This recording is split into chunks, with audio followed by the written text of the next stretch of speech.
नसलं तर नाशिक लोकसभेची निवडणूक लढवणार, छगन भुजबळ यांची स्पष्ट भूमिका। उमेदवारीसाठी माझ्या नावाची चर्चा आहे हे फडणवीसांकडून कळलं, भुजबळ यांचं वक्तव्य।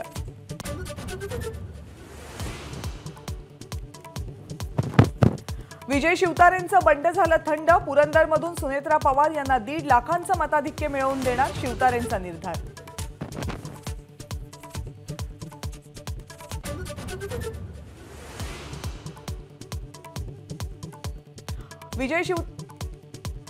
महायुतीमध्ये 4 ते 5 जागांवरून तिढा कायम, देवेंद्र फडणवीसांनी केलं मान्य, 1 ते 2 दिवसात तिढा सुटेल, फडणवीसांचं वक्तव्य।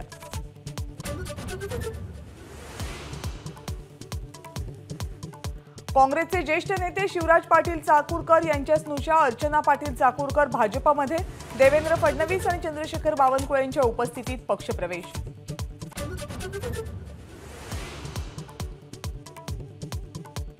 महादेव जानकर परभणीतून लढणार, यावर शिक्कामोर्तब, शिंदे फडणवीस अजित पवार यांच्या उपस्थितीत 1 एप्रिलला अर्ज भरणार।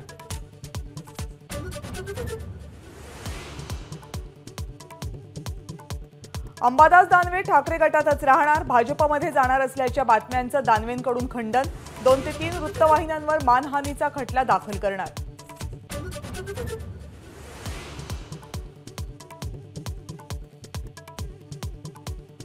राष्ट्रवादी शरदचंद्र पवार गटाची आज पहिली यादी जाहीर होणार, बारामती, शिरूर, नगर, दिंडोरी यासह भिवंडीच्या जागेवर उमेदवार जाहीर करणार। महाविकास आघाडीमध्ये पवार गटाला 10 जागा मिळण्याची शक्यता।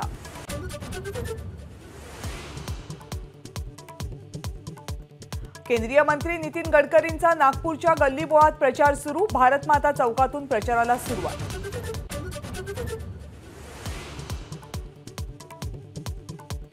उष्माघाताच्या 13 रुग्णांची राज्यामध्ये नोंद, बीडमध्ये सर्वाधिक म्हणजे 4 तर रायगडमध्ये 2 रुग्णांची नोंद।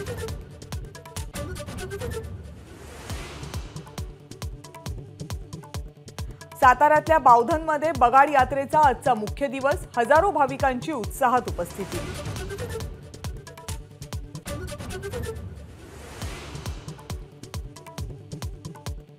राष्ट्रपती भवनामध्ये आज भारतरत्न पुरस्कार प्रदान सोहळा संपन्न, पी.व्ही. नरसिंहराव, चौधरी चरण सिंग, कर्पूरी ठाकूर आणि एम.एस. स्वामीनाथन यांना मरणोत्तर भारतरत्न पुरस्कार प्रदान।